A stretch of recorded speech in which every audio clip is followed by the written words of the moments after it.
মাথা ব্যথা এই শব্দটা অনেকের জীবনে এক পরিচিত কষ্টের নাম। হঠাৎ অফিসে বসে, ক্লাসে, বাসায়, টিভি দেখার সময় বা ঘুম থেকে উঠে মাথা ব্যথা যেন আমাদের জীবনের এক যন্ত্রণা হয়ে দাঁড়িয়েছে। আজকে এই ভিডিওতে আমি আপনাদের বলবো মাথা ব্যথার 5টি সাধারণ কারণ। নাম্বার 1, ঘুমের অভাব। আপনার প্রতিদিনের ঘুম যদি 6 ঘন্টা কম হয় তাহলে আপনার মস্তিষ্ক পূর্ণ বিশ্রাম পাচ্ছে না, ফলে ব্রেনের নার্ভগুলো চাপে থাকে এবং শুরু হয় মাথা ব্যথা। প্রতিকার কী? প্রতিদিন রাতে নির্দিষ্ট সময় ঘুমানোর অভ্যাস করুন। ঘুমানোর আগে মোবাইল বন্ধ রাখুন বা এয়ারপ্লেন মুড করুন। ঘুমানোর ঘরটাকে শান্ত এবং অন্ধকার রাখুন। ঘুম মানেই রিচার্জ, সেটা শরীরেরও মস্তিষ্কেরও। নাম্বার 2, শরীরে পানির ঘাটতি। আমাদের শরীরে 70%-এর বেশি পানি, আর এই পানি রক্ত সঞ্চালন, ব্রেন ফাংশন সব কিছুতে কাজ করে। কিন্তু অনেকেই দিনে 2-3 গ্লাস পানিই খান। এতে রক্ত ঘন হয়ে যায়, মস্তিষ্ক অক্সিজেন পৌঁছাতে সমস্যা হয় এবং মাথা ব্যথা শুরু হয়। প্রতিকার কী? দিনে অন্তত 8 থেকে 10 গ্লাস পানি খান। বাইরে বের হলে পানির বোতল সঙ্গে রাখুন। পানির অভাব হলে শুধু মাথা নয়, পুরো শরীরই ক্লান্তি তৈরি হয়। নাম্বার 3, চিন্তা করলে মাথা কাজ করে, কিন্তু অতিরিক্ত চিন্তা করলে মাথা ব্যথা হয়।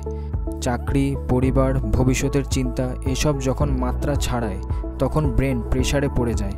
প্রতিকার কী? প্রতিদিন 10 মিনিট চোখ বন্ধ করে শান্তভাবে বসে থাকুন।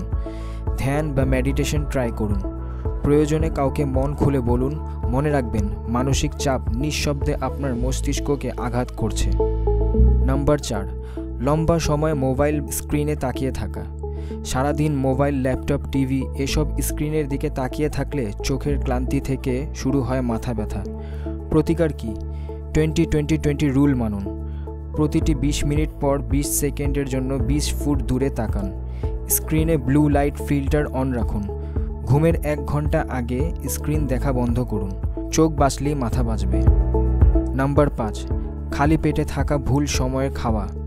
অনেকেই ব্যস্ততায় নাস্তা না করেই বের হন বা ভুল সময় খাবার খান। এতে ব্লাড সুগার কমে যায় এবং তখন ব্রেন পর্যাপ্ত এনার্জি না পেয়ে মাথা ব্যথা করে। প্রতিকার কী? প্রতিদিন নির্দিষ্ট সময় খাবার খান। সকালে হালকা হলেও কিছু একটা খেয়ে নিন। দিনে একবার ফল, বাদাম খেতে পারেন, যেটা মস্তিষ্কের জন্য উপকারী। বোনাস টিপস: মাথা ব্যথা যদি নিয়মিত হয়ে যায় এবং এসব প্রতিকারেও ভালো না হয় তাহলে দেরি না করে একজন চিকিৎসকের পরামর্শ নিন। আপনার শরীরের প্রতিটি সংকেত গুরুত্বপূর্ণ।